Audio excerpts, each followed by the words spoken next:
안녕하세요. 3월 1일 수요일입니다. 오늘이 3일절입니다. 오늘은 베드로전서 1장 6절과 7절 말씀을 보시겠습니다. 그러므로 너희가 이제 여러 가지 시험을 인하여 잠깐 근심하게 되지 않을 수 없었으나 오히려 크게 기뻐하도다. 너희 믿음의 시련이 불로 연단하여도 없어질 금보다 더 귀하여 예수 그리스도에 나타나실 때에 칭찬과 영광과 존귀를 얻게 하려 함이라. 아멘. 3월이 시작되었는데요. 3월에는 큐티 배경화면 꽃을 석류로 했습니다. 석류꽃도 예쁘죠? 석류꽃으로 감상하시면 되겠습니다. 베드로가 여러 가지 근심할 일이 있다라는 거예요. 사실 우리가 근심은 적었으면 좋겠고 기쁜 일이 많았으면 좋겠는데 사실 베드로가 말씀하는 것을 보면 여러 가지 시험으로 인해서 잠깐 근심할 수 있다는 겁니다. 시험으로 인해서 근심하는 일이 있어요. 그러나 근심당하면서 그 근심 때문에 오히려 크게 기뻐하라는 거예요. 근심이 오히려 기쁨을 준다는 거예요. 왜냐하면 그 이유를 7절에서 이렇게 말씀합니다. 너희 믿음의 시련이 불로 연단하여도 없어질 금보다 더 귀하여 예수 그리스도에 나타나실 때에 칭찬과 영광과 존귀를 얻게 하려 함이라. 칭찬과 영광과 존귀를 얻게 하려 함이라. 야, 너무 멋있지 않아요? 이 표현이. 잠깐 근심하는 일이 있겠지만 그러나 오히려 근심 때문에 기뻐해야 되는 이유가 있는데 그게 뭐냐면 믿음의 시련이 불로 연단하여도 없어질 금보다 더 귀하게 된다. 금이 어느 날 그냥 금으로 된 것이 아니라 금광석, 돌멩이나 이런 데 속에 이제 금줄기가 있으면 그 돌멩이를 채취해다가 녹여가지고 불순물은 다 빼내고 순금을 만드는 과정을 보면 힘들지요. 금의 입장에서 보면 그 풀무불 속에도 들어가야 되고요. 다 녹여져야 되니까, 녹아야 되니까. 그런 과정을 통해서 가장 귀한 금이 탄생되는 거거든요. 편하게 금이 되는 것이 아니라 그 힘든 과정을 거치면서 가치 있는 금이 탄생하는 겁니다.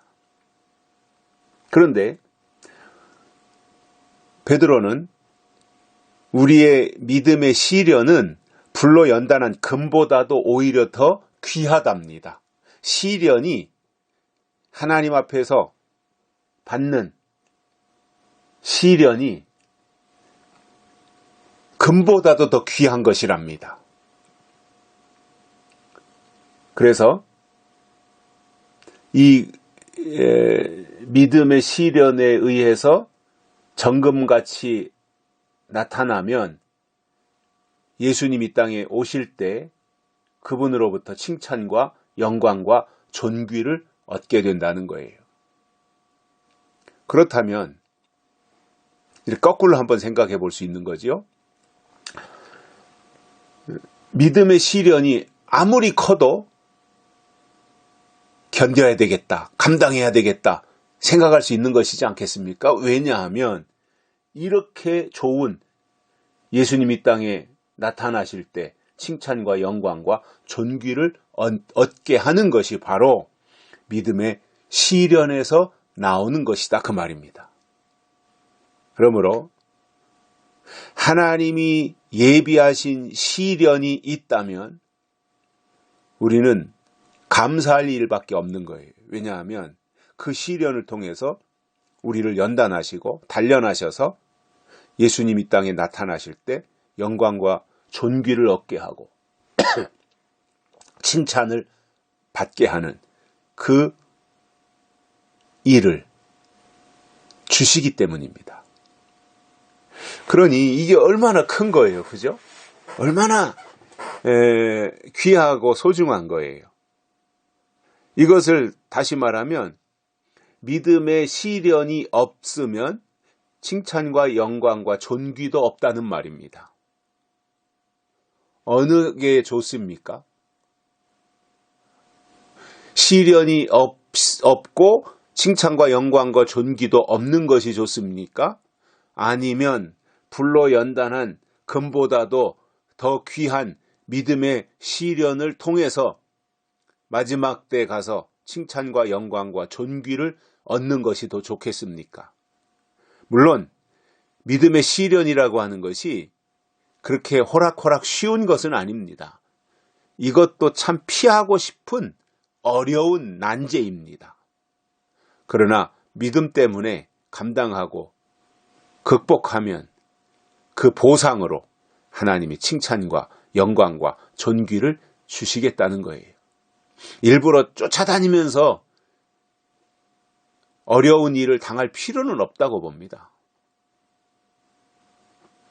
그러나 하나님이 주신 시련이 있다면, 믿음의 시련이 있다면 그것은 감당하는 것입니다. 피할 수 없잖아요. 하나님이 주신 걸 어떻게 피해요? 불평하지 말고 거뜬히 그냥 믿음으로 감당하는 것이 순리이고 또 짊어져야 될 멍에가 아니겠는가, 이 생각을 하게 됩니다. 물론 우리가 사람이다 보니까 되도록이면 시련이 없었으면 좋겠어요. 연단이 없었으면 좋겠어요. 고난이 없었으면 좋겠어요. 그러나 그게 없다면 기독교가 아닌 겁니다. 바울이 고백하지요. 로마서 8장에서 No cross, no crown. 십자가가 없이는 면류관도 없다라는 겁니다. 이게 바울이 고백한 기독교의 신앙입니다. 그것에 대해서 베드로는 믿음의 시련이라고 말했습니다. 그것을 통해서 칭찬과 영광과 존귀가 주어진다는 말입니다. 하나님이신 시련, 광야의 이스라엘 백성들처럼 불평하고 원망하지 말고 하나님이 주신 시련이거든 믿음으로 감당해 내시기를 바랍니다. 그것이 하나님의 사람의 모습이기 때문입니다. 여기까지 하겠습니다. 고맙습니다.